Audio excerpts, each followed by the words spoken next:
अभिनव चौपाल आज युवाओं के नाम, उन युवाओं के नाम जो युवा अलग अलग तरह की परीक्षाओं की तैयारियां कर रहे हैं। कुछ लोग आरएस की परीक्षा की तैयारी कर रहे हैं, तो कुछ लोग first grade, second grade, third grade teacher बनना चाहते हैं, कुछ लोग पटवारी और कांस्टेबल की तैयारी कर रहे हैं, सब इंस्पेक्टर की तैयारी कर रहे हैं। अलग अलग तरह के सपनों के साथ जीने वाले स्टूडेंट्स इन दिनों में किस हाल में हैं और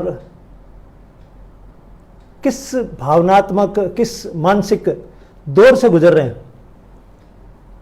आज की चौपाल उनको समर्पित है।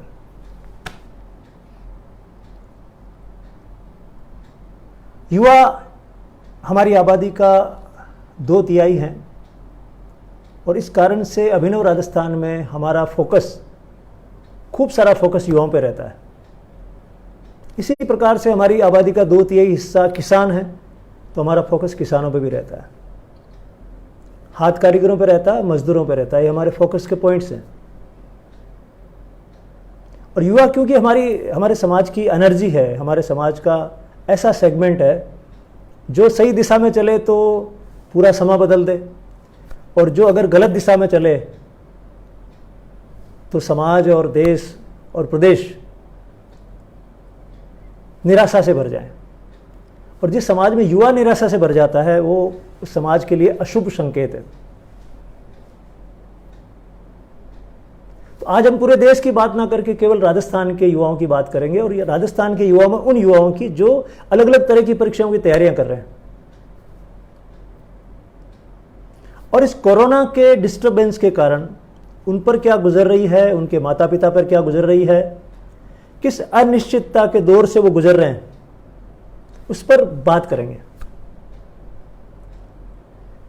देखिए साथियों, कई बार किसी समस्या पर बात करने से ही उसके समाधान के रास्ते निकल जाते हैं। कई बार हम सोचते हैं ऐसा कि बात करने से क्या होगा, तो समस्या पर बात करने से, समाज की समस्या पर बात करने से समाज का तनाव कम होता है, और किसी व्यक्ति की समस्या पर बात करो तो उस व्यक्ति का तनाव कम होता है। कई बार हम कहते हैं जैसे उस व्यक्ति ने आत्महत्या कर ली, हो सकता है उसके मन में कोई ऐसी बात थी और वो किसी से कहना चाहता था, वो कह नहीं पाया, केवल कह नहीं पाया।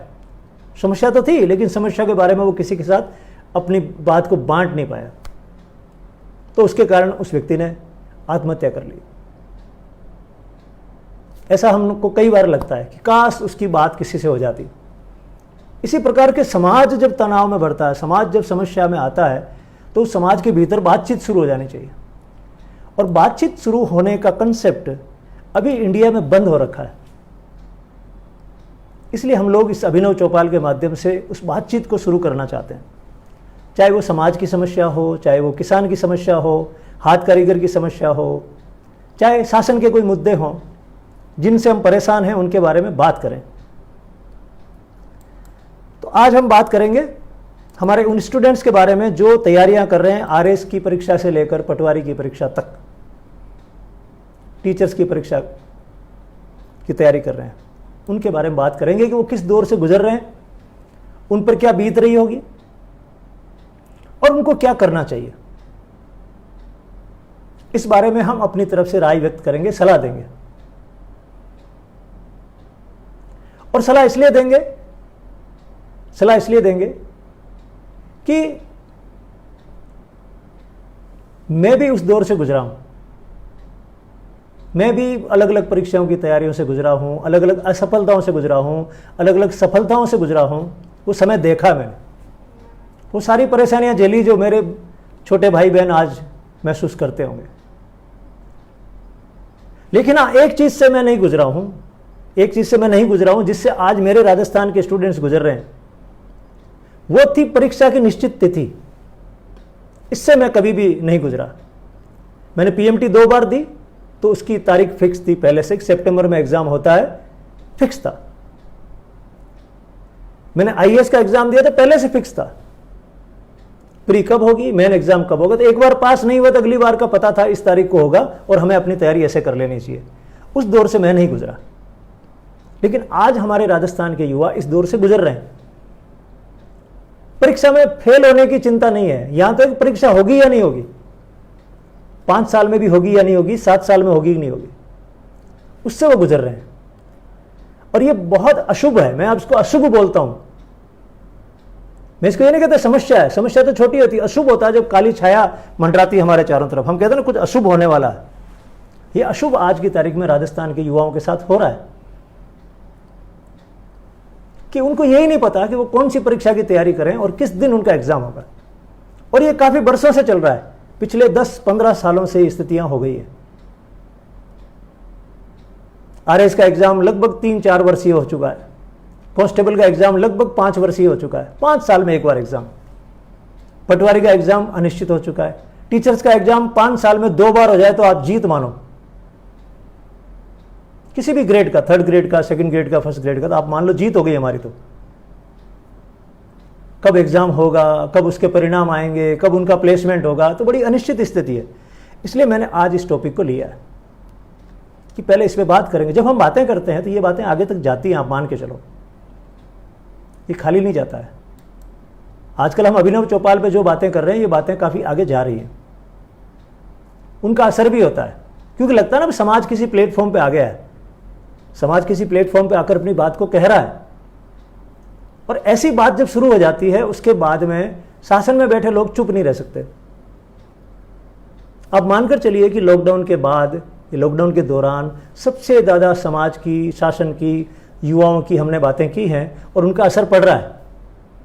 शासन में बैठे लोग आते हैं सामने लेके, हम करेंगे गुमराह होने वालों से आपको दूर, आप गुमराह ना हो, हम करेंगे स्थितियां ठीक। वो बातें तो करना शुरू किया उन्होंने।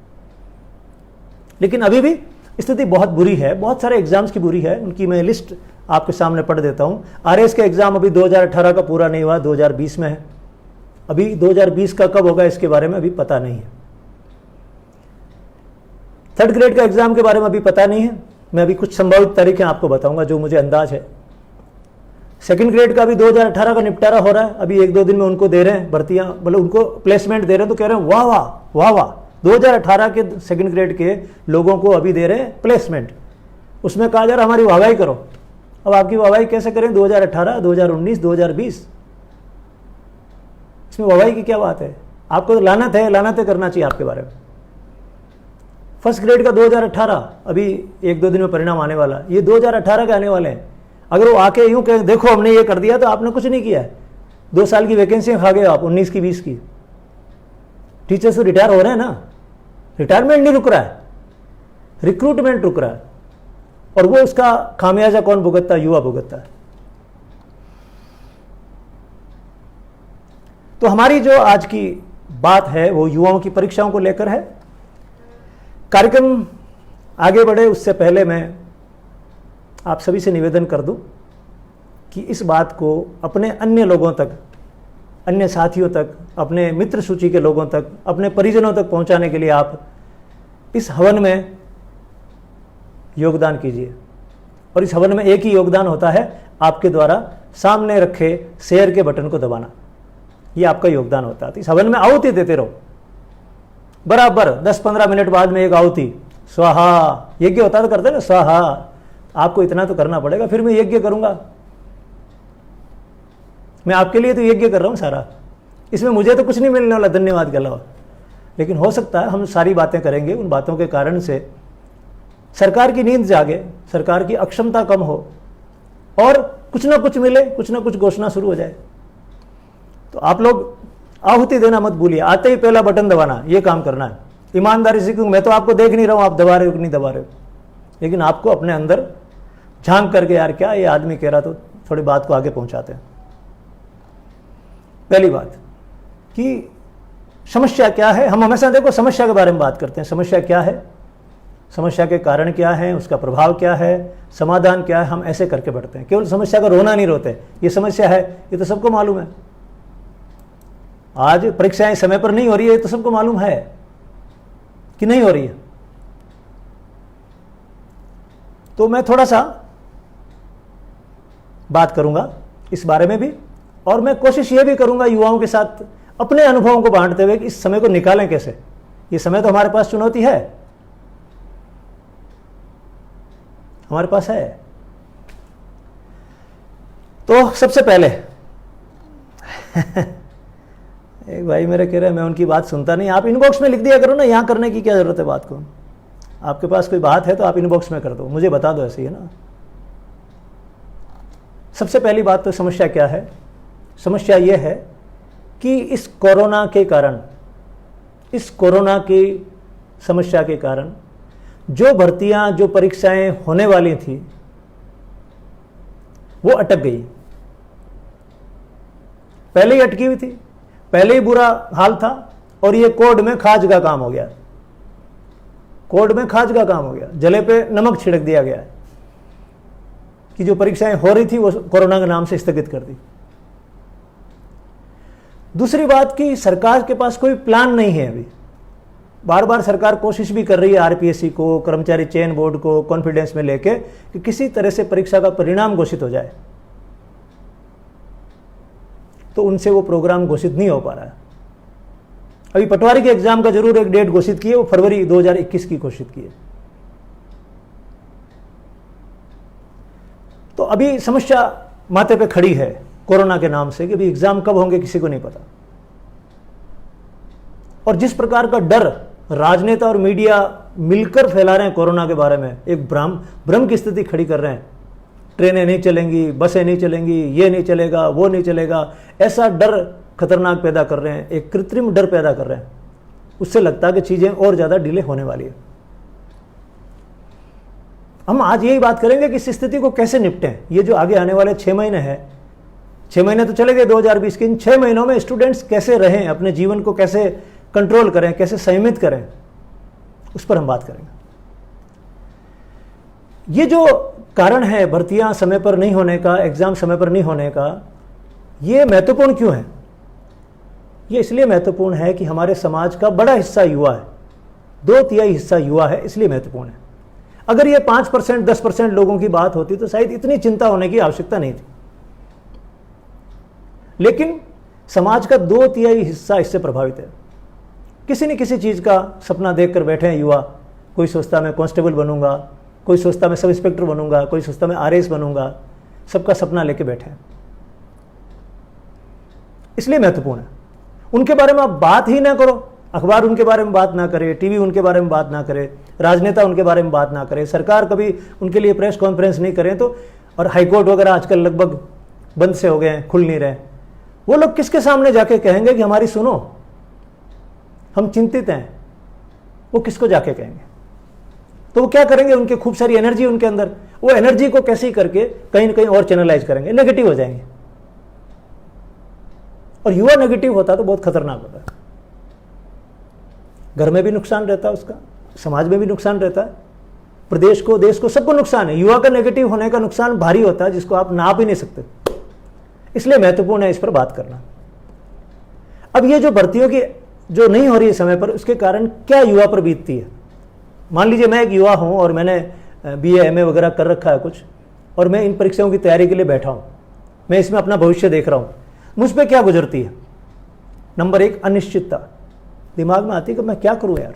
चकरा जाता आदमी यार, 3 महीने से घर पे बैठा हूं, मन नहीं लग रहा है, पता भी नहीं एग्जाम कब होगा, तैयारी करने की इच्छा भी है लेकिन घर पे बैठूं। जयपुर में तैयारी कर रहा था, जोधपुर में तैयारी कर रहा था, वहां से सामान लेकर आ गया। घर वाले बार बार बड़ी मुश्किल से भेजा, किसी ने जयपुर भेजा, किसी ने जोधपुर भेजा।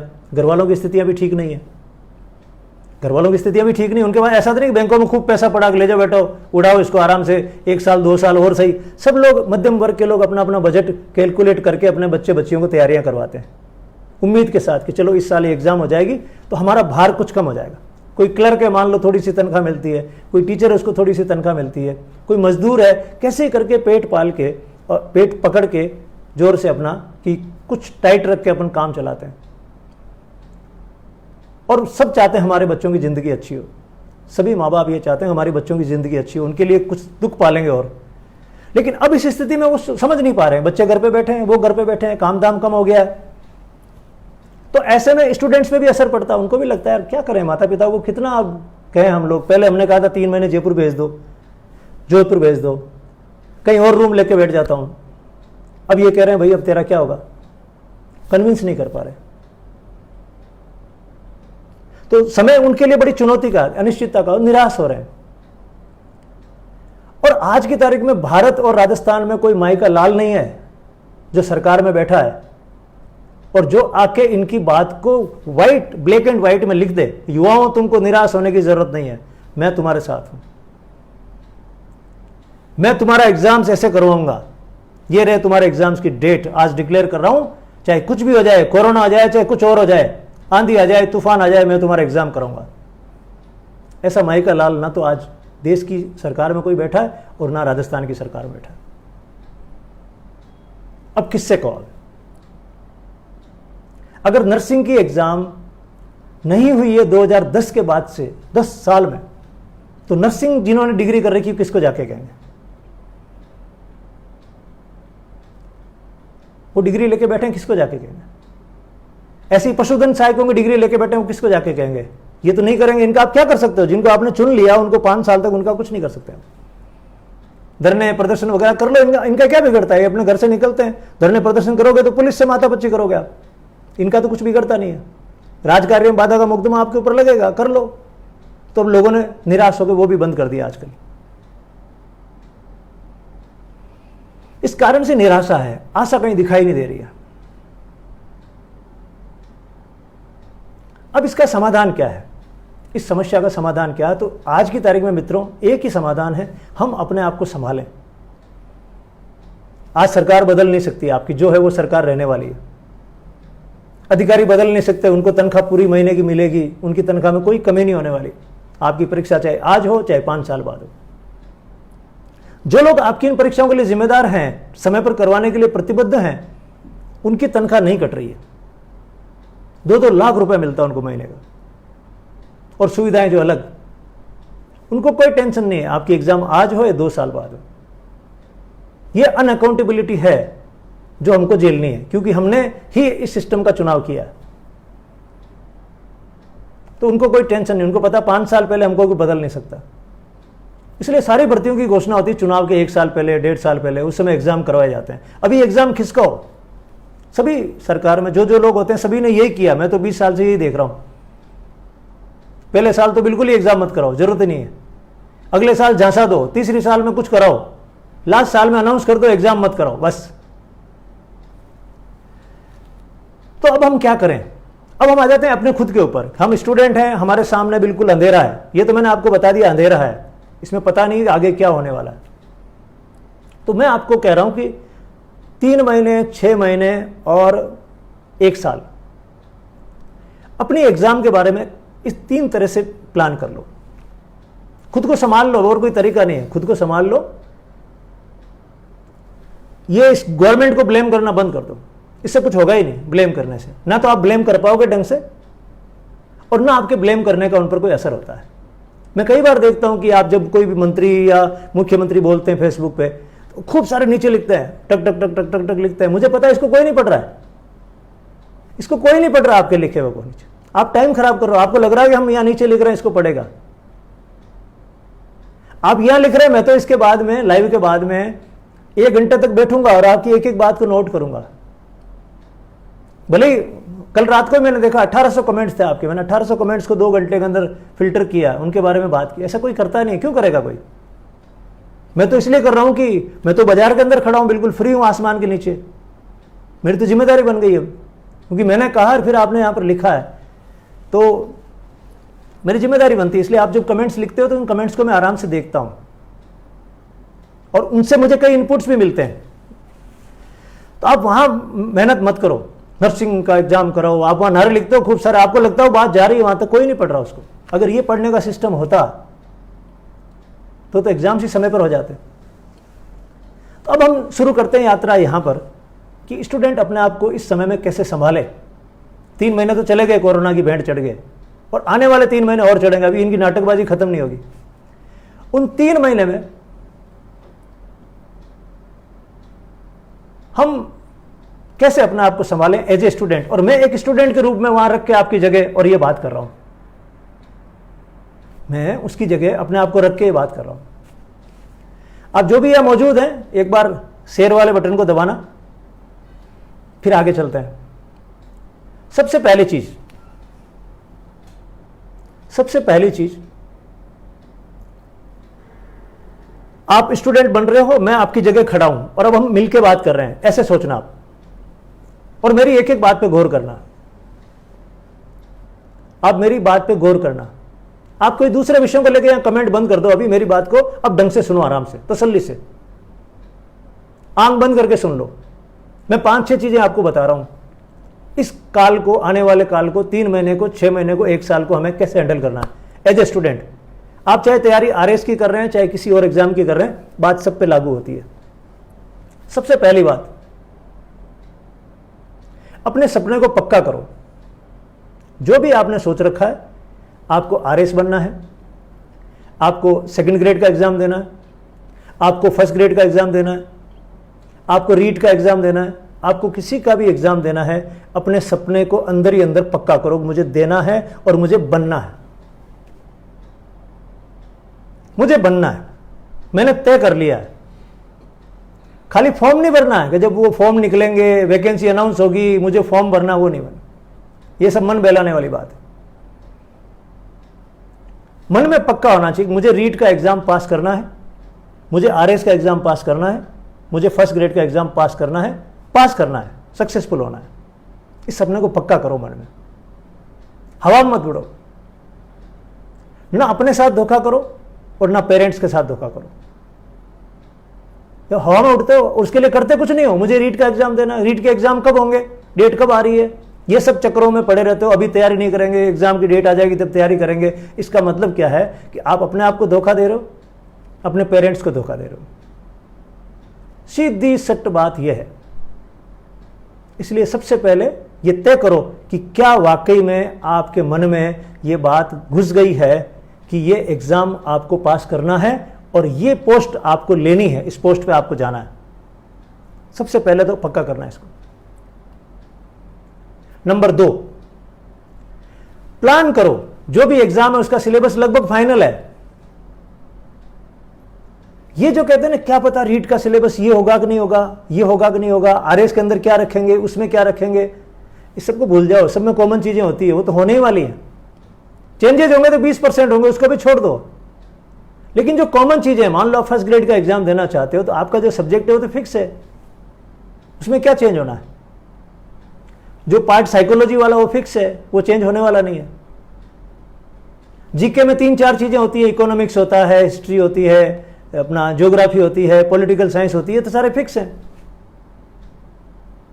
आर्ट एंड कल्चर ये चेंज होने वाला नहीं है।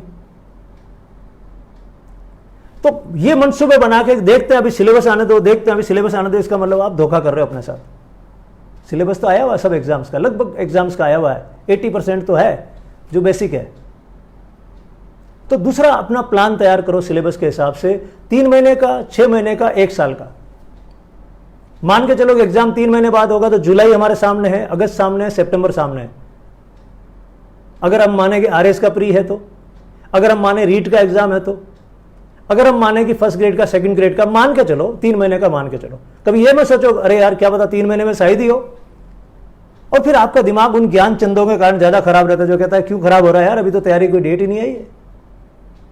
वो कह रहे हैं खराब हो रहा है, पढ़ने को कहते हैं खराब हो रहा है तो अभी से। वो आपके शुभ चिंतकों से आप दूरी रखें और प्लानिंग करें 3 महीने की, 6 महीने की, 12 महीने की। अगर मुझे 3 महीने में एग्जाम देना है, पास होना है, तो मुझे ये तैयारी करनी है। फिर 3 महीने में एग्जाम नहीं हुआ तो अगले 3 महीने की मुझे ऐसे प्लानिंग करनी है, और फिर 3 महीने में नहीं होता तो अगले 3 महीने की मुझे ये प्लानिंग करनी है। लेकिन मुझे इस एग्जाम को पास करके छोड़ना है। मैं चाहे भूखा रहूं, चाहे मैं झोंपड़ी में बैठा रहूं, चाहे मेरे पास पंखा है या नहीं है, कुछ भी करना पड़े, चाहे मुझे मजदूरी करनी पड़े 4 घंटा और शाम को मुझे बैठना पड़ेगा, लेकिन यह काम तो मैं रोज का रोज करूंगा। ऐसा जज्बा अपने अंदर पैदा करना पड़ेगा। देखो, अपनी असफलताओं के लिए हम खुद जिम्मेदार होते हैं, कोई दूसरा नहीं होता। हाँ, यहां मैं सरकार को जिम्मेदार ठहरा रहा हूं, वो व्यवस्था नहीं बना रही है, लेकिन उसको छोड़ दो, भूल जाओ। हम ये मान के चलते हैं कि 1 साल में तो परीक्षा होगी, उससे ज्यादा क्या लेट करेंगे। एक बार तो नंबर आने ही वाला है। तो प्लान करो, मुझे 3 महीने का, 6 महीने का, 1 साल का पढ़ाई का प्लान करना, और प्लान करना तो फिर पढ़ाई रोज करनी है। चाहे आप 1 घंटे पढ़ो, लेकिन एक बार आपको अपनी किताब को ढंग से देखना है और पढ़ाई करनी है। अगर आप छोड़ देते हो उस एक दिन को, तो वो 7 दिन पे भारी पड़ता है। एक दिन अगर आपने पढ़ाई नहीं की तो वो 7 दिन भारी पड़ता है। फिर वापस से स्टार्ट करना बहुत मुश्किल होता है। तो रोज के रोज रूटीन बना के आपको कुछ ना कुछ पढ़ना है। कैसे पढ़ना मैं अभी आपको समझाता हूं। तो प्लान कर लिया आपने 3 महीने का, 6 महीने का। फिर बजट की प्लानिंग करो कि मैं मेरी इस तैयारी पर कितना रुपया खर्च करूंगा। अपने घर वालों के साथ बैठ के करो, भागो मत दूर उनसे। पिताजी के, माताजी के पास बैठो, पूरा परिवार एक साथ बैठो, भ्रम में मत रहो। बड़ा मजा आएगा साथ बैठ के बात करोगे तो। सबको लगेगा हम कैसे प्लान कर सकते हैं इसके अंदर। अगर लगता है कि उनके पास इतने संसाधन नहीं है कि आप किसी बड़े शहर में जाके कमरा लेके रहेंगे, तो घर पे बैठ के पढ़ाई करने की प्लानिंग करो और पूरा घर बैठ के प्लान करें। हम क्या होता है, अधिकतर लोग अहंकार में साथ में बैठ के प्लान नहीं करते। माता पिता का अपना अहंकार होता है, बच्चों का अपना अहंकार होता है, और जिद जिद के अंदर वो लोग तैयारियां करते हैं। तो होना चाहिए ऐसा कि सभी लोग साथ में बैठे, बड़े प्रेम से बैठे, क्योंकि घर के भविष्य का सवाल है। अगर बच्चे की नौकरी लगती है, बच्ची की नौकरी लगती है, तो घर के भविष्य अच्छा होता है। इसके लिए तो पूरे घर को प्लान करना पड़ेगा। धोखा नहीं। आपको नहीं पढ़ना है, आपका मन नहीं लगता, तो घर वालों को आप स्पष्ट कहिए कि मेरा पढ़ने में बिल्कुल मन नहीं लगता है। होते हैं, सारे लोग थोड़ी पढ़ते हैं, सारे लोग कभी नहीं पढ़ते समाज में। आप दिमाग से निकाल दिए 100% लोगों का पढ़ाई मन लगता है। अलग अलग तासीर होती है। किसी का पढ़ाई में मन लगता है, किसी का खेल कूद में मन लगता है, किसी का खेतीबाड़ी में मन लगता है, किसी का बिजनेस में मन लगता है। अलग अलग तरह से मन लगता है। सारे लोग थोड़ी पढ़ सकते हैं। अगर आपका पढ़ने के प्रति रुचि है, अभिरुचि है, अभिक्षमता, एप्टीट्यूड है, तो आप पढ़ पाओगे। नहीं तो आप कितनी आंखें फोड़ो, उससे क्या रिजल्ट निकलने वाला है। पढ़ने में मन है तो ही घर वालों को बोलना कि मेरा मन है और मुझे आप हिम्मत दो और मैं तैयारी करके बताऊंगा या बताऊंगी। तो है मजा इस तैयारी का। और नहीं तो पूरा परिवार लटका रहेगा 2-2, 3-3 साल तक। उससे बाहर आना चाहिए। तो सारे लोग घर के लोग सब बैठ के प्लान करें। कोई अंधेरे में ना रहे, ना तो स्टूडेंट अंधेरे में रहे और ना माँ बाप रहे। और जिनको तैयारी नहीं करनी, मैं करूं खुशी से छोड़ दो। मैं देखो भारत की सारी टॉप की परीक्षाएं पास किया हुआ आदमी हूं। मुझे इससे कोई फर्क नजर नहीं आता कि आप आईएएस बनते हो या दुकान करते हो या खेती करते हो। मैं तो सब काम को इंपॉर्टेंट मानता हूं। इसलिए इस भ्रम में मत रहना कि इससे लोग क्या कहेंगे। लोगों को मरने दो, जो कहेंगे वो तो वैसे ही कहेंगे। कुछ भी बन जाओगे तो कहेंगे। लोगों के अनुसार अपने जीवन को प्लान मत करो। आपको जो अच्छा लगता हो, आपको जो अच्छा लगता हो उसके लिए प्लान करो। वही सफल होगा, काम वही सफल होगा, उसमें आपको आनंद आएगा। तो जरूरी नहीं कि आप पढ़ाई करें। घर वालों को भी ऐसी जिद नहीं करनी चाहिए कि नौकरी लग जाए। हो सकता है उसका मन नहीं पढ़ाई में, उसको मैथ्स नहीं आती हो, इंग्लिश नहीं आती हो। आप जबरदस्ती उसको क्यों धकेल रहे हो? वो तैयारी करने का मन नहीं है बिल्कुल। आप यहां से जयपुर भेज दोगे, बैठा रहेगा किताबें लेके, क्या कर लोगे उसका? तो घर में राजी खुशी ये फैसला करना है बच्चों को और माँ बाप को बैठ के कि हमें आखिर करना क्या है। पढ़ना, फिर पढ़ना है, फिर नानुकुर नहीं। जब यह तय हो जाए कि हाँ बच्चे का, बच्ची का पढ़ने में मन अच्छा सा है और पूरे घर ने प्लानिंग कर लिया है, चाहे तो आप घर पे पढ़ाओ उसको, चाहे कहीं और पढ़ाओ, चाहे तो उसको कोचिंग कराओ, चाहे तो कोचिंग नहीं कराओ, लेकिन उसके लिए एक व्यवस्था होनी चाहिए कि उसको 4-5 घंटे का समय मिले अच्छा सा पढ़ने का। और यह काम शुरू हो जाए कल से, कल से शुरू हो जाए। इसके लिए ऐसा नहीं मुहूर्त देखो आप 1 जुलाई से करेंगे, फिर सोमवार से करेंगे, एग्जाम की डेट डिक्लेयर हो जाएगी तब करेंगे। ये सारे जो बहाने हैं ये आपके आत्मविश्वास को कमजोर करते हैं। आप सपोज करो कि रीट की एग्जाम इस साल नहीं होती है, लेकिन आपने रीट का पूरा सिलेबस पढ़ लिया है, ढंग से आपने नोट्स तैयार कर लिए हैं, सारे पॉसिबल क्वेश्चंस हैं उनको टच करके रख लिया है। कितना आत्मविश्वास आता है यार। आप क्यों इंतजार करो कब एग्जाम होगा, कब सिलेबस आएगा, क्या पैटर्न रहेगा? इस डेढ़ होशियारी में क्या रखा है? मैं इसको डेढ़ होशियारी कहता हूं। होशियार तो होता है इंटेलिजेंट आदमी होता है, डेढ़ होशियार होता है जिसको भ्रम होता है मैं होशियार हूं लेकिन वो है नहीं। तुमको क्या लगता है कब एग्जाम हो जाएगा? क्या करोगे एग्जाम कब हो जाएगा? मान लो 3 अक्टूबर को हो जाएगा, मान लो 3 दिसंबर को हो जाएगा, तैयारी है या नहीं है? ये ध्यान करो कि मेरी तैयारी हो चुकी है और तैयारी कर लो ढंग से। उसके लिए कोई मुहूर्त मत देखो। जब तक आप मुहूर्त देख रहे हो, जब तक आप बहाना, अभी शादियों का सीजन चल रहा है, 3-4 दिन तो अभी वैसे ही नहीं पढ़ सकते। क्या आप शादियों में बर्तन मांजोगे पूरे दिन? क्या करोगे? क्या आप शादियों में आप काम कर रहे हो, पुरस्कारी करवा रहे हो? क्या शादियों का बहाना है? आप जाओ 1 घंटे के लिए गए, अटेंड कर आए, खाना खाया, डांस वांस कर आए, वापस आ गए, 24 घंटे तो आप काम नहीं करते ना, अभी तो शादियां चल रही है। ये बहाने होते हैं, काम नहीं करने के बहाने होते हैं। और अपने राजस्थान का आदमी तो इस बहाने के कारण ही पीछे रह गया। अभी तो क्या करें, गर्मी बहुत है, अभी अभी सर्दी बहुत है, थोड़ा सर्दी कम हो जाए, इस चक्कर में मर जाते लोग, ऑपरेशन नहीं करवाते। अभी अभी तो बारिश का सीजन चल रहा है, इसमें कहां जाएंगे। तो आपको क्या करना है, तैयारी शुरू कर देनी। अब तैयारी कैसे करनी है मैं आपको बताता हूं। राजस्थान के जितने भी कॉलेजेस के स्टूडेंट्स हैं, मेडिकल को, इंजीनियरिंग को छोड़ दीजिए, बाकी को जिनको मैं देखता हूं जो पढ़ते हैं, ऐसे डिग्रियां जो करते हैं, बीए की डिग्री, बीएससी की, बीकॉम की डिग्रियां करते हैं, 11th 12th को मैंने देखा पास से कैसे पढ़ते हैं, उनको अपनी स्टाइल बदलनी पड़ेगी पढ़ने की अगर सफल होना तो। देखिए, ये जो कंपटीशन के एग्जाम्स होते हैं, ये एग्जाम्स अलग तरह से होते हैं, और आपके जो ग्रेजुएशन के एग्जाम होते हैं वो अलग तरह से होते हैं, या 11वीं 12वीं की परीक्षा अलग तरह की होती है। इन परीक्षाओं में आपकी समझ का टेस्ट होता है, कंप्रीहेंशन का टेस्ट होता है। वहां क्या आपकी रट्टू पद्धति, मेमोरी का टेस्ट हो रहा था, कितना आपकी मेमोरी है। यह टेस्ट मेमोरी का नहीं है, मेमोरी तो छोटी चीज है, बड़ी चीज है कंप्रीहेंशन, समझ। जैसे आपको अपने गांव का रास्ता समझ में आया हुआ, उसको आप रटते थोड़ी, याद थोड़ी करते, आपको पता है। बहुत सारी चीजें जो जीवन में आपको समझ में आ गई हैं, तो उनको आप रटते थोड़ी, समझ में आई हुई है। तो इस पढ़ाई को जिस दिन आप समझने के पैटर्न से शुरू कर देंगे, स्टाइल को बदल लेंगे, तो क्या होगा, आपका कॉन्फिडेंस डे बाय डे बढ़ेगा। आपको लगेगा यार ये चीज मुझे पहले नहीं आई थी, अब आ गई। समझ आधारित पढ़ाई करनी है आपको, समझ आधारित पढ़ाई करनी है। रट्टा पद्धति को छोड़ देना, उससे कुछ नहीं होता। ये जो ट्रिक्स बताते हैं ना, इसकी ये ट्रिक, फलान ट्रिक, ये बहुत ही गंदा काम है, इसको बंद कर दीजिए। ट्रिक व्रिक के चक्कर मत पड़िए, वो और आपकी जो क्षमता उसको कम करता है, आपका विश्वास कम करता है। चाहे आप हिस्ट्री पढ़ें, ज्योग्राफी पढ़ें, साइंस पढ़ें, कुछ भी पढ़ें, उस हर पैराग्राफ को आपको समझना है, और समझ के उससे रिलेटेड क्वेश्चन देखना। अगर इस पे क्वेश्चन आते हैं तो किस किस प्रकार के आते हैं, तब आपको लगेगा कि अच्छा ये फर्क है इसके अंदर, इस लाइन का फर्क है। और फिर उसको अपने हाथ से लिख लीजिए कि ये इंपॉर्टेंट चीज है, यहां पर ये इंपॉर्टेंट चीज है।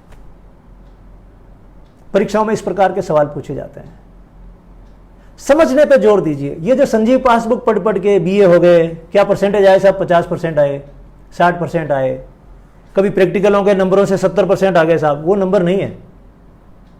यहां जो क्वेश्चंस पूछे जाते हैं प्रतियोगी परीक्षाओं में, वो सारे के सारे प्रश्न आपकी समझ के आधार पर होते हैं। किसी के बारे में, इसके बारे में ये स्टेटमेंट है साहब, ये 4 स्टेटमेंट है, इनमें से कौन कौन से सही है, ऐसे पूछते हैं। एबीसीडी भी आजकल कम पूछते हैं। ये जो दी हुई है तीनों चीजें, इनमें से क्या क्या सही है, 1 2 सही है, 3 4 5 सही है, 2 3 सही है, इस तरह से पूछते हैं। और वो सवाल कब आप सही करते हो, जब आपकी समझ पक्की हो गई। आपके तो ये तो बिल्कुल ही नहीं है, कट करना जानते हो आप, ये ऑप्शन तो बिल्कुल है ही नहीं, ये तो मैं जानता हूं। तो समझ आधारित पढ़ाई आपको करनी है। उसका कारण यह है कि समझ आधारित पढ़ाई करने से आपका विश्वास बढ़ जाता है, आत्मविश्वास बढ़ता है। तो आपको अपनी स्टाइल को बदलना है। अब इससे क्या होगा, आपको अभी जो भार लग रहा है ना पढ़ने का, वो भार थोड़ा थोड़ा कम हो जाएगा। अभी आपको टेंशन है ना पढ़ाई के नाम से, बचपन से ही टेंशन है, जबरदस्ती पढ़ाओ पढ़ाओ पढ़ाओ। मैं कई बार हंसता हूँ स्टूडेंट्स पे, 24 घंटे में क्या क्या चीज़ें अच्छी लगती है उनको। सब अच्छा लगता है, बातें करना अच्छा लगता है, नींद लेना अच्छा लगता है, खाना खाना अच्छा लगता है, दोस्तों से बातें करना अच्छा लगता है, सारे काम अच्छे लगते हैं। एक ही काम है जिसको क्या करें यार, मजबूरी है, वो है पढ़ाई। जो रहता है क्या करें यार, पढ़ना पड़ेगा। कर भी लेते हैं, एग्जाम पास भी कर जाते हैं, तो भी वो भार के साथ ही पास करते हैं। क्या करें यार, मजबूरी है। ये मजबूरी नहीं होनी चाहिए। और मजबूरी कब नहीं होगी, जब आपको समझ में आने लगेगी, और आपकी समझ का स्तर इतना हो जाना चाहिए कि आप किसी और को समझा सको। मुझे याद है कि मैंने केमिस्ट्री पढ़ी थी, तो मैं मेरे साथियों को पढ़ाता था केमिस्ट्री। मैंने केमिस्ट्री पढ़ी थी जब पीएमटी के लिए मैंने तैयारी की थी, और मेरे वो साथी डॉक्टर लगे हुए भी मेरे साथ के थे। मुझे समझ में आ गई अच्छे से, और मैं उनको समझाता था रिएक्शंस वगैरह। मैंने कहा इसका मतलब ये है, बड़े खुश होते थे हम लोग आपस में, देखो हम शेयर कर रहे हैं अच्छे से, ये चीज क्लियर हो गई। मजा आता था एग्जाम देने का। तो समझने की कोशिश करो। फिर एक ये समस्या हमारे पास में राष्ट्रीय मोबाइल। मैं मानता हूँ कि युवाओं के पास खेलने का, डांस वांस करने का, स्विमिंग करने का दूसरा कोई जरिया नहीं है, तो वो अपनी एनर्जी को मोबाइल में खपा रहा है। एनर्जी तो उसके पास खूब है। इस एनर्जी को अगर देश और समाज काम में ले तो अथाह एनर्जी है इस भारत में। 70% लोगों की एनर्जी कितनी होती है, आप क्या कर दें, कुछ भी कर दें। लेकिन उस एनर्जी का उपयोग करने के लिए समाज और शासन को प्लान करना होता है। वो अभी भारत और राजस्थान का समाज और शासन प्लान नहीं कर रहा है।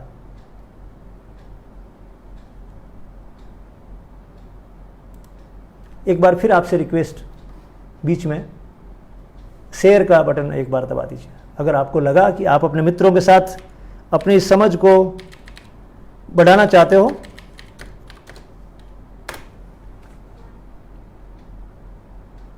तो इसको शेयर कर दीजिए। क्यों हम लोग उस पड़ाव पे पहुंच रहे हैं जहां से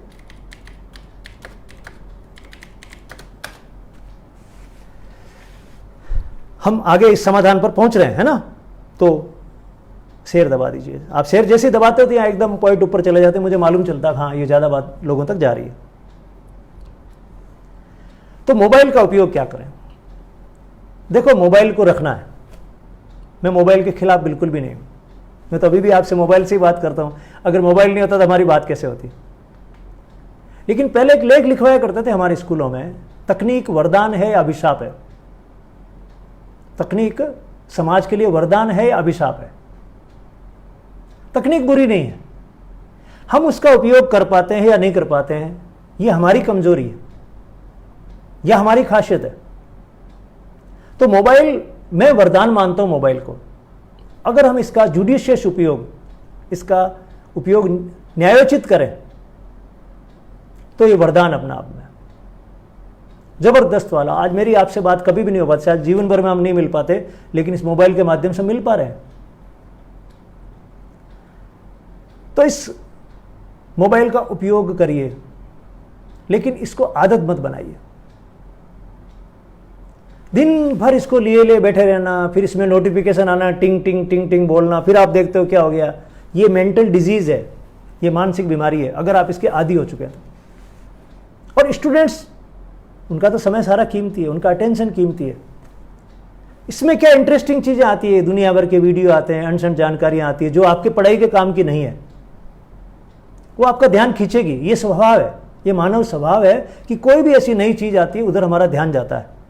जैसे हम कहीं किसी सभा में बैठे हैं, बड़े सीरियस बैठे हैं सभा के अंदर, इतने में कोई आदमी अंदर से एंटर होता है तो अपन सारे मुंह उधर करने लग जाते हैं। कितना ही सीरियसली हम सभा को सुन रहे थे, लेकिन कोई नया आदमी आता है जिस पे लगता है ये कौन आ गया, ये कौन आ गया। तो हमारा स्वभाव है।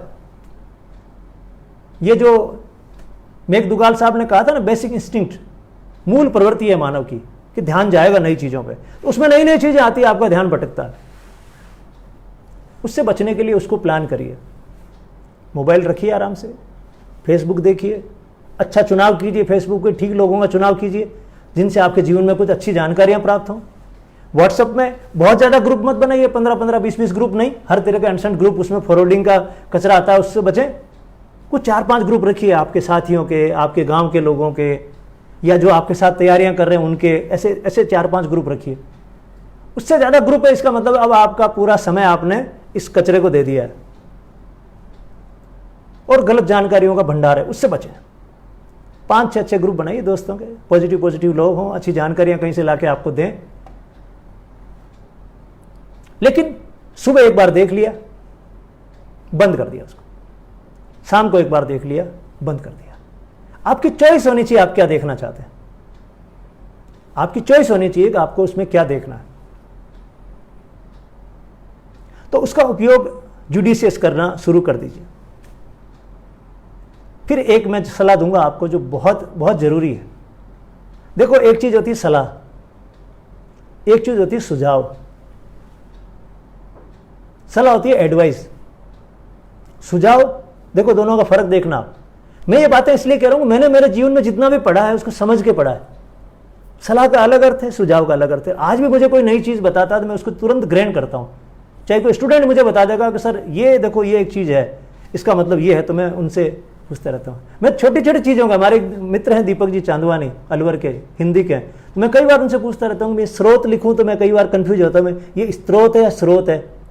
वो मेरी हिंदी की अशुद्धियाँ ठीक करते हैं। मुझे हमारे सत्यनारायण जी सोनी है, उन्होंने एक दिन कहा कि आप ढे के नीचे बिंदी लगाते हैं तो शुरुआत वाले ढे के नीचे बिंदी ना लगा के और बाद वाले ढे में लगती है, शुरुआत वाले में नहीं लगती है।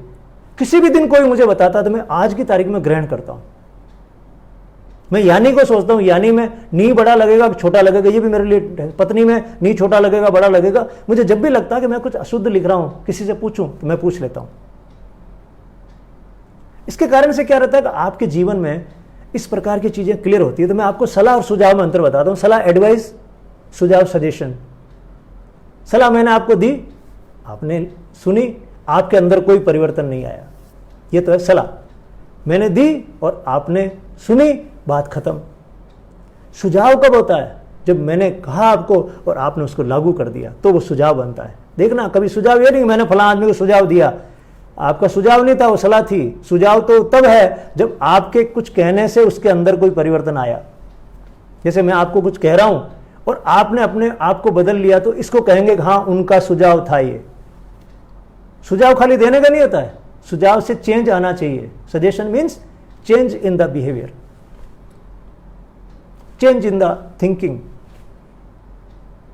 आना चाहिए। वो आता तो उसको सुझाव कहते हैं। तो मैं आपको सलाह दे रहा हूं, कोशिश करेंगे सुझाव बन जाए। मैं आपको यह सलाह दे रहा हूं कि ऐसे लोगों के बारे में पढ़ा करिए जो सफल हुए हैं। इसको कहते हैं जीवन विज्ञान। कहानियां पढ़िए, भगत सिंह जी की कहानी पढ़िए, सुभाष चंद्र बोस जी की कहानी पढ़िए, बड़े बड़े अच्छे अच्छे लोगों की पढ़िए। कचरे को मत पढ़िए यार, इससे कोई फायदा नहीं है। विवेकानंद जी को पढ़िए, महापुरुषों को, भगवान बुद्ध को पढ़िए, मोहम्मद साहब को पढ़िए, उनके जीवन को पढ़िए, कैसा था उनका जीवन, क्या कहते थे। स्वामी दयानंद को पढ़िए। इतने लोग हैं जिनके बारे में आप पढ़ सकते हैं, उनको पढ़िए। दिन में एक बार उनको पढ़िए। और भी बहुत सारे लोग हैं जिनकी किताबें मशहूर हैं, उनको पढ़ो। उनको पढ़ने से क्या होगा कि एक आध घंटे आपकी मेंटल एक्सरसाइज हो जाएगी। इस दिमाग को क्या थोड़ी सी एक्सरसाइज चाहिए, ऐसी एक्सरसाइज चाहिए। ये खाली पढ़ने वाली एक्सरसाइज नहीं है, वो तो जानकारी है आपके सामने, वो तो जानकारी है, इन जानकारियों को आपको समझना है। लेकिन दिमाग की भी एक्सरसाइज होती है, जैसे शरीर की एक्सरसाइज होती है ना, ऐसे दिमाग की भी एक्सरसाइज होती है। और वो एक्सरसाइज होती है साहित्य पढ़ने से। जब आप साहित्य पढ़ते हैं तो आपके विचारों में अलग सी क्रांति आती है। फिर ये पढ़ने वाली चीजें आपको छोटी छोटी सी लगती है। जब आप भगत सिंह को पढ़ लेते हो, समझ जाते हो, उसके बाद आपको लगता है भगत सिंह जी तो फांसी खा गए, मुझे तो किताबें पढ़नी है, पढ़ डालूंगा 10 दिन के अंदर इनको। रात जगूंगा, दिन जगूंगा, 10 दिन में पढ़ पढ़ा के फिनिश करूंगा। प्रेरणा मिलती है आपको, उन्होंने इतना बड़ा काम किया है तो छोटा सा काम तो मैं ही कर लूं। सुमन कुमार पारिक मेरे साथ जुड़ना चाहते हैं, हमारे साथी हैं। तो मैं अभी आपको रिक्वेस्ट भेज रहा हूँ। अच्छा है, चलो 15 मिनट हम ये एक्सरसाइज करते हैं। कुछ लोगों को मैं जोड़ूंगा तो हमारे साथी आ जाएं। मैंने गेस्ट रिक्वेस्ट ओपन कर दिया। तो मैं लास्ट बात आपको कह रहा हूँ मेरी तरफ से, फिर हमारे गेस्ट हैं उनको मैं इन्वाइट करता हूँ, उनकी कुछ बातें सुनते हैं। मैं तो चाहता हूँ रोज चौपाल मेरे साथ कोई ना कोई गेस्ट रहे। प्रॉब्लम ये होती है कि राजस्थान के लोगों को बोलने में शर्म आती है, मुझे भी आती थी। मैं भी पीछे बैठ के सीटियाँ बजाता था, हॉल में गाने वाने आते थे, सीटियाँ बजाता था, लेकिन खुद को स्टेज पे आने में बहुत जोर आता था, क्योंकि ये सारी चीज़ें हुई नहीं। मैं तो जब IAS वाली ट्रेनिंग में गया मसूरी में, तब मुझे पहली बार खड़ा किया गया स्टेज पे खड़े होकर बोलना जरूरी है। और बोलना इसलिए जरूरी है कि आपके पास जो भी चीज़ें हैं, जब तक आप बोलोगे नहीं, लिखोगे नहीं, ये दुनिया के पास कैसे पहुँचेगी। और महान लोग कहते हैं ये जो शब्द हैं ये तुम्हारे नहीं हैं। मैं जैसे बोल रहा हूं, मैं कल को क्लेम कर दूं कि ये मेरे शब्द हैं, मेरा ज्ञान है, ये मेरा ज्ञान नहीं है, ये सृष्टि के अंदर विस्तृत है। किसी न किसी बहाने से मेरे अंदर घुस गया, मेरे मुंह में से बाहर निकल रहा है। मैं सौभाग्यशाली हूं कि मेरे मुंह से निकल रहा है, लेकिन ये मेरे शब्द नहीं है। शब्द किसी के नहीं होते, शब्द कुदरत के होते हैं। वो आपके पास आते हैं, आपकी नेमत है, आप दे सकते हो लोगों को तो वो पहुंच जाते हैं। ये आप पर निर्भर करता है। तो ये बोलना, एक्सप्रेस करना ये जरूरी है, क्योंकि पता नहीं किसके पास कैसा आइडिया छुपा हो, लेकिन जब तक आप बोल नहीं पाओगे वो आइडिया आगे जाएगा नहीं। तो मैं तो चाहूंगा लोग खुद आए, खूब सारा आए। और लास्ट बात आपको कहना चाहता हूं, सुमन जी पारिक आप तैयार रहें। मैं चाहूंगा कि आज आप हमारे स्टूडेंट्स के साथ में शेयर करें अपनी बात को। सुमन जी, मैं मानता हूं कि राजस्थान में जो इंग्लिश पढ़ाते हैं उनमें बहुत अद्भुत टीचर हैं, नागौर के हैं, बहुत प्यारा पढ़ाते हैं। मुझे इंग्लिश कहना ही उन्होंने सिखाया है। वो मेरे टीचर है एक तरह से, उनसे सीखता हूँ। उन्होंने मुझे सिखाया था कि आप जब बोर्ड पे लिखते हो तो वो सारी चीज़ें मिटा दो जो पहले लिखी हुई हैं, क्योंकि स्टूडेंट का ध्यान उन चीज़ों को होना चाहिए जो आप पढ़ाना चाहते हैं। उनसे भी सीखता हूँ। हम एक दूसरे के कड़े आलोचक भी हैं एक दूसरे के। तो अभी वो आपके साथ जुड़ेंगे, अपने अनुभव शेयर करेंगे। लास्ट चीज़ मैं कहना चाहूँगा कि पढ़ने को आनंद का विषय बनाओ। मित्रों, ये आनंद का विषय है, इसको बोझ मत समझो यार। बाद में बहुत मिस करोगे, नौकरियाँ वोकरियाँ लग भी जाएंगी, सफल हो भी जाओगे, पढ़ने को मिस करोगे यार। ये गोल्डन टाइम है पढ़ने का। बहुत फ्री हो एकदम से, कोई जिम्मेदारी नहीं है, माँ बाप उठा रहे हैं जिम्मेदारी, आनंद का विषय। लेकिन इस आनंद को लो तो सही।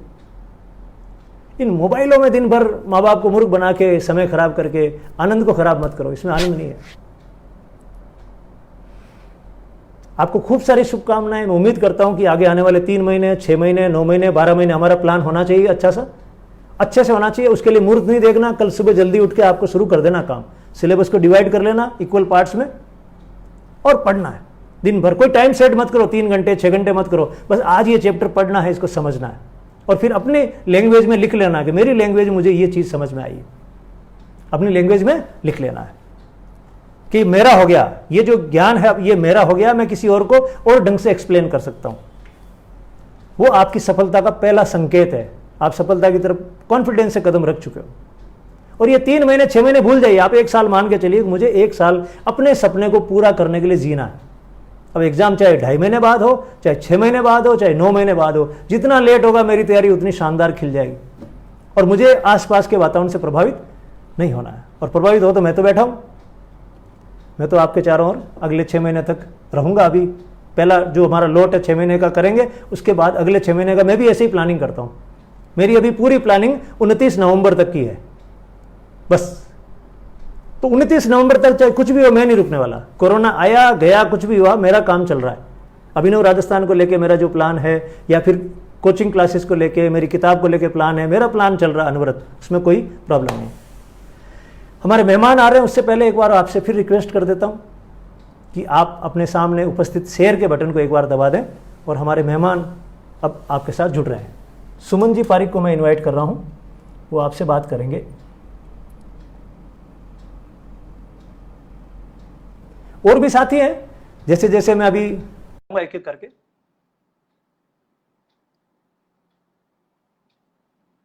Suman Kumar Pareek, lecturer English. मैं पहले इंग्लिश बोलता था, उन्होंने कहा इंग्लिश बोलो, इंग्लिश। तो मैं भी मारवाड़ी भाषी आदमी हूं, तो मेरा भी हिंदी बोलना, पहले वो सीखना, फिर उसके बाद इंग्लिश सीखना काफी टेढ़ा काम रहा है। सुमन भाई ऐड नहीं हो पा रहे हो क्या?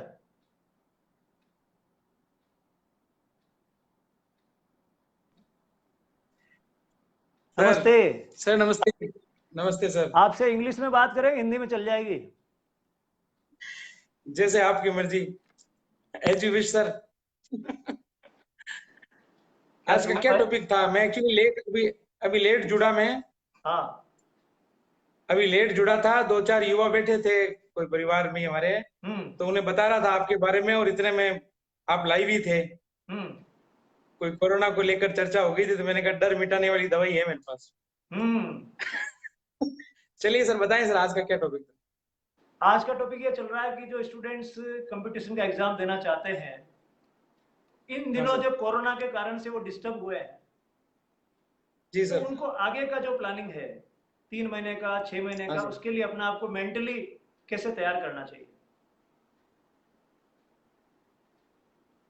सर वैसे तो ये तो गोल्डन टाइम है देखा जाए तो स्टूडेंट्स के लिए। अगर वो सेल्फ स्टडी की हैबिट अगर उनकी पहले से रही हुई है जब, तो उन्हें कोई दिक्कत ही नहीं है, क्योंकि books are the best friends. अगर वो खुद नहीं पढ़ पा रहे हैं और उन्हें लगता है कि मुझे तो कहीं जाके ही पढ़ना पड़ रहा था, तो अलग दिक्कत वाली बात हो सकती है। क्योंकि ऑनलाइन के साथ बहुत ज्यादा अभी तक स्टूडेंट्स ऐसे कोऑर्डिनेट कर नहीं पा रहे हैं सही से, हैबिचुअल नहीं हो पा रहे हैं उसके। तो और इतना ऑनलाइन अभी एजुकेशन इंडस्ट्री ऑनलाइन अभी इतनी मेच्योर भी नहीं है। यस। और स्क्रीन टाइम भी बहुत ज्यादा बढ़ जाता है, और फिर कई सारे इश्यूज हैं। पर सेल्फ स्टडी की हैबिट डेवलप करी हुई जिनकी है उनके लिए तो कोई दिक्कत नहीं, क्योंकि बुक्स तो उनके पास होंगी, और नहीं भी हो तो पीडीएफ मिल रहे हैं आजकल तो, और किसी चीज के। शायद आप भी यही बताना चाह रहे होंगे। Yes yes. और मैं अगर उनका शेड्यूल है, अगर उनका सुमन भाई के साथ साथ मैं आपको स्टूडेंट्स को एक बात बता दूं, देखिए ऑनलाइन जो है ना, ये विकल्प नहीं है। जो फिजिकल हाँ कोचिंग सर। है, सामने क्लासरूम है, उसका विकल्प कभी भी मत मानिए, इस झांसे में कभी भी मत आइए। ऑनलाइन एक एसेसरी है, आपको एक सहयोग मिलता है उससे, ताकि आप अपनी तैयारी को और बेटर ढंग से कर सकते हैं। तो कोई अगर आपको कह दे कि इस ऑनलाइन से काम चल जाएगा, तो ऑनलाइन से काम चलेगा नहीं। वो तो क्लासरूम में तो आपको आना ही पड़ेगा। लेकिन उसके पहले, जैसे आप खाली समय में अभी क्या करें, अभी आप ऑनलाइन पढ़ सकते हैं। कभी आपको लगे कि इस चैप्टर को मुझे रिवाइज करना है, तो ऑनलाइन काम आ सकता है। लेकिन ऑनलाइन क्लासरूम का विकल्प नहीं है, या सेल्फ स्टडी का विकल्प नहीं है। ये बात मैं मानता हूँ। सर सेल्फ स्टडी का विकल्प तो कोचिंग भी नहीं है सर। हाँ, कोचिंग में नहीं। असल में सेल्फ स्टडी का, मैं तो खुद कोचिंग चलाता हूँ या अपन कोचिंग में अपन क्लासेस ले रहे होते हैं, लेकिन मैं तो हमेशा मेरी क्लास में बच्चों को एक बात कहता हूँ कि अगर आपको यूं लगता है कि कोचिंग जाके ही आप पढ़ पा रहे हो, आप यूं नहीं पढ़ पा रहे हैं, इसका मतलब आपकी पढ़ाई शुरू ही नहीं हुई है।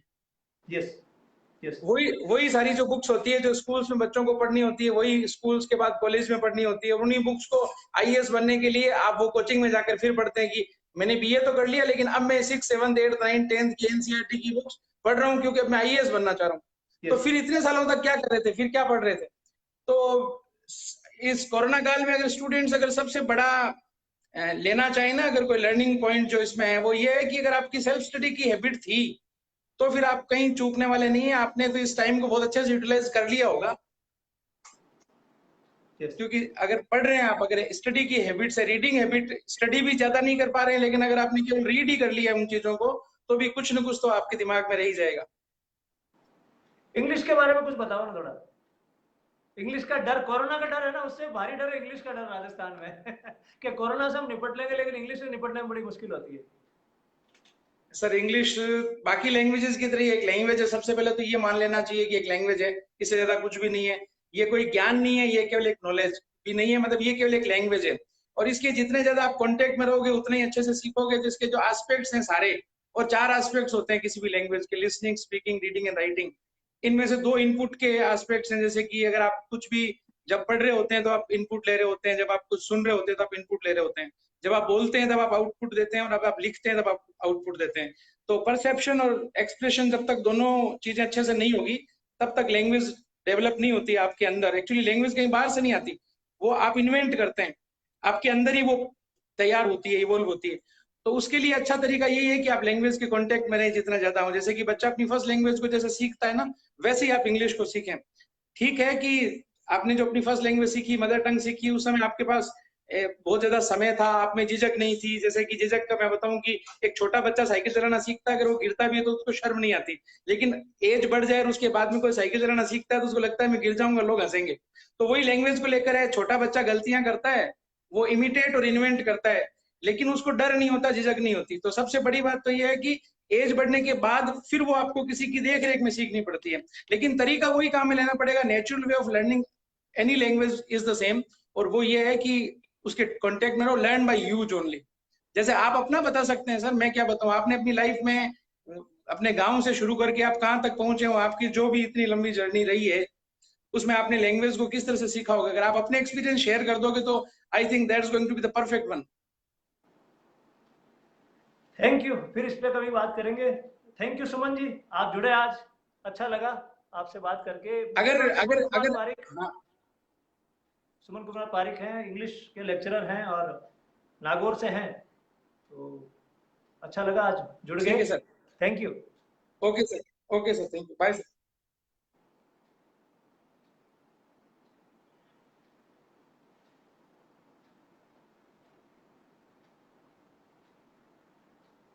तो साथियों, हमने आपका परिचय करवाया। सुमन जी नागौर में इंग्लिश पढ़ाते हैं, और हम लोग साथ में ही पढ़ाते हैं, इनफैक्ट कोचिंग भी करवाते हैं। तो साथ में पढ़ाते हैं। मेरे पीछे आपको कुछ दिखाई दे रहा होगा, मैंने कुछ चित्र बनाए हैं, देखो आप, इन्वर्टेड में दिख रहे होंगे। मैंने चित्र बनाने की कोशिश की है, ऐसे ही बच्चों को खुश करने के लिए। मैं मेरे अंदर के पेंटर को उभारता हूँ। तो इन दिनों कार्टून चलता है छोटा भीम, तो मुझे छोटा भीम बनाने का आदेश हुआ, एक मछली का आदेश हुआ, तो मैंने ऊपर पीछे बनाया है। आप सबसे जुड़ के बहुत अच्छा लगता है, और ऐसा लगता है कि ये यात्रा हमारी जारी रहे, और हम लोग अपने नए नए अनुभवों के साथ जुड़ते रहें। किसी और कोई आना चाहता है तो, पर अब उसका समय पूरा हो रहा है, 10:12। ये वीरेन सर लिखना पड़ा जयप्रकाश। वीरेन तो पढ़ रहा है, स्टूडेंट है, लेकिन वो कह रहा है मेरे लिए सर लिखो, तो मैंने उसके लिए सर लिखा है। तो छोटे बच्चे जैसा कहें उनके साथ वैसे चलना पड़ता है। ये मेरे वो एजुकेशनल साइकोलॉजी के जो अपना अनुभव है उसको मैं शेयर करता हूँ छोटे बच्चों पे। और मैं कहता हूँ कि जो छोटे बच्चे हैं ये 5 से 6 साल के नीचे के, तो ये बहुत कमाल के बच्चे होते हैं। आपको पता ही नहीं उनके उनके अंदर कितना स्टोर हाउस है जानकारी का, गजब का उनके अंदर नॉलेज क्रिएटेड रहता है। और नॉलेज एक्वायर करने की पावर भी उनकी बहुत ज़्यादा होती है, जितनी हम समझते हैं उससे बहुत ज़्यादा होती है। तो बहुत सारे लोग आए साथ में, राजेश जी आईटीआई इलेक्ट्रिशियन हैं, तो मुझे अच्छा लगता है राजेश भाई, जैसे आप आईटीआई हैं इलेक्ट्रिशियन के, तो मुझे आपकी पोस्ट किसी भी आईएएस से बड़ी लगती है। अगर आप इलेक्ट्रिशियन हैं, आईटीआई से काम कर रहे हैं, मुझे अच्छा लगता है। मुझे उन सब चीज़ों में कोई रुचि नहीं है कि कौन सा पोस्ट बड़ी है कौन सी चीज़ छोटी है। कोई भी काम बड़ा या छोटा नहीं होता है। हम कोशिश करेंगे और भी हमारी चौपालों में जोड़ने की। कुछ साथी आप आ रहे हैं तो मैं जोड़ना चाहूँगा।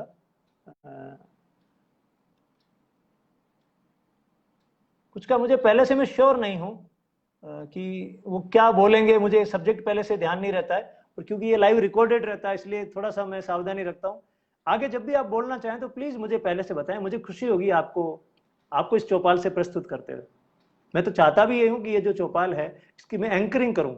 मेरा जो ख्वाब है वो है कि मैं इसकी एंकरिंग करूँ और यहाँ पर एक से एक अच्छे अच्छे लोग आए समाज के अलग अलग भागों से। कोई बाड़मेर से आए, कोई अलवर से आए, कोई उदयपुर से, बांसवाड़ा से वो आए और अपने अपने अनुभवों को शेयर करें। ये चौपाल उसी के लिए रखी गई है। मैं अभी अकेला, मुझे कई बार बोलना इसलिए पड़ता है कि जो दूसरे लोग हैं वो आ नहीं पा रहे। अरुण चौधरी को मैं थोड़ा आपसे जोड़ना चाहूँगा, अरुण अगर आ सकता है तो। अरुण को मैं इसलिए जोड़ना चाह रहा हूँ कि अरुण दिल्ली में कोरोना के जो वार्ड है उसको संभाल रहा है। तो आजकल ये कोरोना की बात भी चलनी जरूरी है। 1 मिनट में मैं आपको उसकी बात भी बता देता हूँ कोरोना से संबंधित। देखिए, कोरोना का रोना फिजूल है। एज ए डॉक्टर आपको बता रहा हूँ, एज एन एमबीबीएस आपको बता रहा हूँ, ये कोरोना जो है बीमारी बहुत छोटी बीमारी है। हमको जो जुकाम होता है उस जुकाम से भी कमज़ोर बीमारी है। उस जुकाम में तो और बुखार उखार आता है, गला खराब होता है, कई बार वो काफ़ी अंदर तक पहुंच जाता है, एंटीबायोटिक खाने पड़ते हैं। ये उतना भी नहीं है, हल्का सा गले में आता है, लास्ट में आता है तो 90% में तो कोई असर ही नहीं होता है। 10% केसेज में असर होता है, तो गले के अंदर हल्की सी खांसी, फिर हल्का सा बुखार आता है, वो भी बहुत ज़्यादा नहीं। कुछ लोग जो पहले से कंप्रोमाइज्ड हैं, जिनके शरीर की स्थिति अच्छी नहीं है, उनके अंदर कभी कभी थोड़ी कॉम्प्लिकेशन होती है, उनका ध्यान रखने की ज़रूरत होती है। बाकी इसको लेके कोई चिंता करने की ज़रूरत नहीं है। स्कूल के बच्चों में तो बिल्कुल चिंता करने की ज़रूरत ही नहीं है, उनकी तो इम्यूनिटी बहुत तगड़ी होती है, उन पर तो कोई असर नहीं होता है। मैंने पहले भी एक पिछली बार चौपाल में ये कही थी कि किसी तरह से सरकार के कानों तक ये बात पहुँचे कि स्कूलें जल्दी खोल दो, समाज को नॉर्मल करो। बहुत ज़्यादा बेवकूफ़ी हो गई इस बात को लेकर। खुल के बोलो, डॉक्टरों को बोलो, जिन्होंने किताबें पढ़ी उनको बोलो, पढ़ो, तुम बताओ दुनिया को कितनी बीमारी खतरनाक है ये। उनको बोलने दो, राजनेता ना बोलें इसके ऊपर, ऑफिसर ना बोलें इसके ऊपर, व्हाट्सएप यूनिवर्सिटी वाले लोग ना बोलें इसके ऊपर, डब्ल्यूएचओ करके ना डराया जाए। स्पष्ट रूप से बोला जाए, राजस्थान के 5 अच्छे डॉक्टरों को खड़ा कर दो, मेरी गारंटी है। उनको कहो कि अब क्या करें, इस समाज का अंदर घुसाए रखें बाहर निकालें, वो आपको यही कहेंगे इनको बाहर निकाल दो, कोई प्रॉब्लम नहीं। मेरी गारंटी है। राजस्थान, एक दिन इन्होंने कोशिश भी की थी, राजस्थान सरकार ने 5-6 डॉक्टरों के नाम से फोटो लगा के दिया भी था अच्छे से। मुझे डॉक्टर वीरेंद्र सिंह का पता है, अस्थमा के एशिया के सबसे बड़े स्पेशलिस्ट मानता हूं मैं उनको भी लाए थे। उन्होंने कहा कुछ नहीं होता यार इससे। लेकिन इन्होंने एक भ्रम बना रखा, ऐसे लोगों ने बना रखा जिनको तनख्वाह मिलती है मोटी 2-2, 3-3 लाख रुपए की, या जो राजनीति में है उनका कोई फर्क नहीं पड़ता, लॉकडाउन 3 महीने 4 महीने और रहे। तो ये सब खुल जाना चाहिए। कोरोना से आपको डरने की कोई जरूरत नहीं है। अगर कोई कोरोना पॉजिटिव आ गया इसका मतलब बीमारी नहीं है। कोरोना पॉजिटिव होना कोई बीमारी है ही नहीं। देखिए, संक्रमण और बीमारी में फर्क होता है। संक्रमण हो गया कि मेरे शरीर में कोई जीव आ गया, संक्रमित हो गया हूं मैं बीमार कब होता हूं? जब मुझ में लक्षण आ जाते हैं, जब मेरा शरीर उससे लड़ नहीं पा रहा है तो मेरे अंदर लक्षण आते हैं। तो बीमारी अलग चीज है और लगभग 90% में कुछ आता ही नहीं है। अब ये फालतू की अखबारी भाषा में बोलते हैं, देखिए ऐसे लोग भी आने लगे जिनमें कोई लक्षण नहीं दिख रहे हैं। ये कोई जानकारी है क्या? देखिए ऐसे लोग आगे जिनमें कोई लक्षण नहीं दिख रहा। ये जानकारी नहीं, बेवकूफी है। 90% के अंदर कोई लक्षण आता ही नहीं। तो ये डरने की इससे जरूरत नहीं है। आप लोग युवाओं को आराम से रहें, कोई पॉजिटिव आ गया तो कोई बात नहीं, इलाज की वैसी जरूरत नहीं पड़ती, और अगर एक आध केस में जरूरत पड़ी तो अस्पताल है आगे। मौतों का आंकड़ा, ये सब आंकड़ा सही नहीं है। तो वो तो मैं कर क्या सकता हूं, मैं तो सरकार का अंग नहीं हूं, विपक्ष में हूं, तो मैं केवल सावधान कर सकता हूं, रिक्वेस्ट कर सकता हूं, सलाह दे सकता हूं। सुझाव बने कि ना बने वो सरकार के ऊपर है। फिर भी आप लोगों से शेयर करता हूं तो कभी कभी मेरा दिल हल्का हो जाता है, चलो आप लोगों ने सुना है। तो आपसे इजाजत लेंगे, आज की चौपाल को भी यहीं समाप्त करेंगे। वंदे मातरम, इनकलाब जिंदाबाद और जय हिंद। और आप सभी को खूब सारी शुभकामनाएं, स्टूडेंट्स को, आप आनंद के साथ अपने समय को बिताएं। मैं बार बार आपके बीच में आऊंगा, कई बार मैं क्लासेस लेकर भी आऊंगा, आपको समझाऊंगा कैसे पढ़ा जाता है, ओरिएंटेशन क्लासेस भी करूंगा। अगर आरएस बनना है तो आपको क्या करना चाहिए, आईएएस बनना तो आपको क्या करना चाहिए, ये सारे काम अपने जारी रहेंगे आपके साथ बिना फीस के। फीस केवल एक ही लगती है कि आपको जब ये चीज पसंद आ जाए तो आप शेयर का बटन दबा दें ताकि ज्यादा लोगों तक पहुंच जाए। Thank you.